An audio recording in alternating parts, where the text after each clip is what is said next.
currently I work as the Executive Director for FIDA-Kenya, which is a Federation of Women Lawyers in Kenya. A lot of has changed. I'll start with the fact that even when I was in law school, if you look at how the rights of women in employment and labor law are articulated, it's not as now.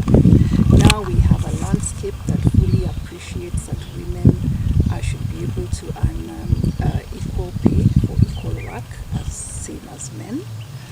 We have women being given the guarantee that under the Constitution, they can own property, access and use land. Then a lot of women were just able to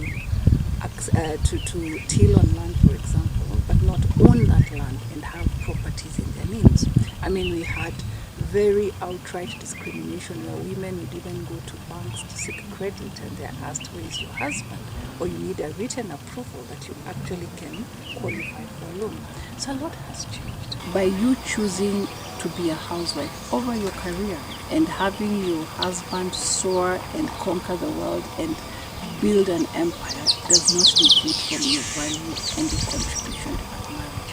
But when women choose to take care of their children, choose to take care of their households, choose to be present, especially in the confines of their home, that work should be appreciated, should be compensated, should be valued and possibly even economically valued, so that then that's still a contribution to marriage. That you having a job and producing a pay slip is not the only means of verifying.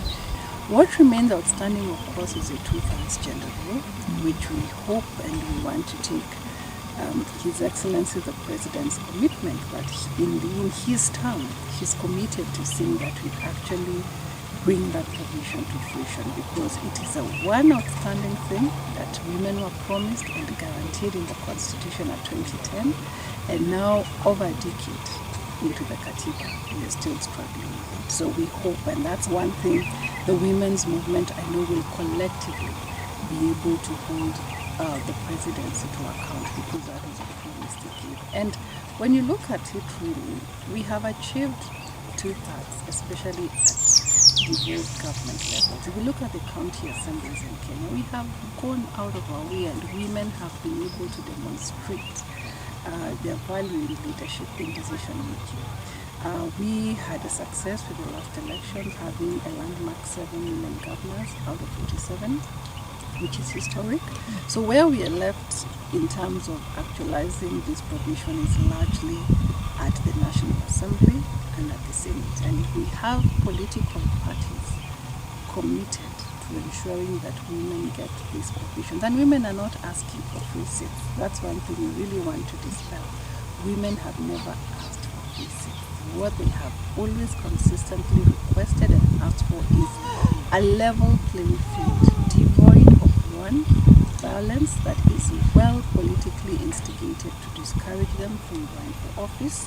We want matters of political financing and campaign financing clearly articulated. Women are even selling property that they have worked for to vie for office. And thirdly, we just want that commitment by political parties that they will give women a fair chance as opposed to men, as equal to men. And so we've always said in our view and as FIDA, we look forward to a Kenya where we're not talking about women leaders, we're talking about great leaders who happen to be women, who happen to be men. And in our view, that's attainable. If we just put our minds and commitment to it, we can achieve it.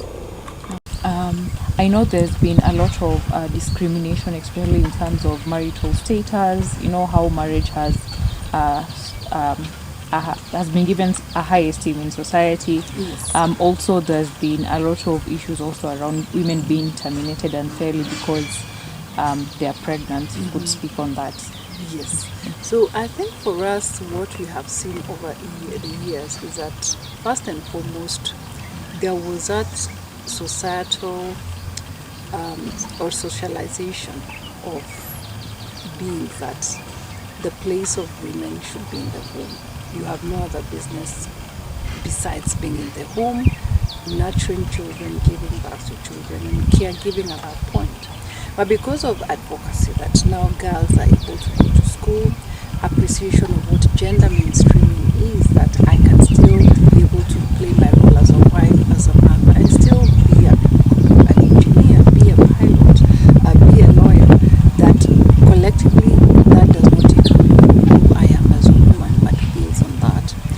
now seen that, especially in terms of employment laws, we have made considerable strides in appreciating that women's reproductive health is crucial. Women biologically are the ones who have the ability to carry forth life and give birth to children, and that should not be a clawback. We have seen now clear provisions in the Employment Act that stipulate what maternity leave should be, benefits that come with that.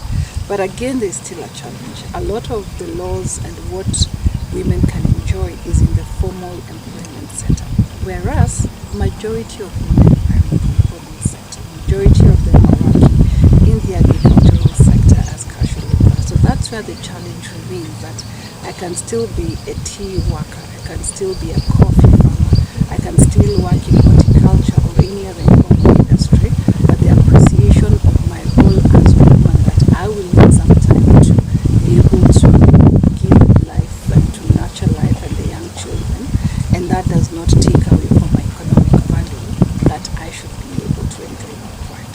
So that's still a work in progress, but we have seen considerable progress towards articulating that. And similarly, because Kenya is also not working in isolation, we are a state party to the United Nations. We've seen very clear articulated policies and laws at the international level, whether it's the International Labour Organization, the Convention on the Discrimination against the Discrimination of Women, within the regional context, the African Charter on Women's Rights, the Maputo Protocol. All these collectively work to safeguard the rights of women, especially in terms of employment and labor laws. So the task has been for every consecutive government following independence to commit fully to actualizing these rights, because under the law, that is what their mandate is. Prior to the Employment Act 2007, if I'm correct, before that, the previous legislation, was there provision for maternity leave? It was not as clear. Yeah, so we have also seen there was what they would say, yes, women are entitled to maternity leave, but you must articulate it very clearly. But now the law is clear. It's at least a minimum of 60 days, at the very, very minimum. And of course, employers have been able to stretch it further. But in 2007 was a first good attempt to clearly, specifically articulate it, which means for any subsequent contract for employment, this should be factored in when it comes to women. But of course, we are still yet to work, as I mentioned, to work towards actualizing it. As I mentioned, the challenge is mainly in the informal sector, the smaller proprieted or sole proprieted businesses, for example.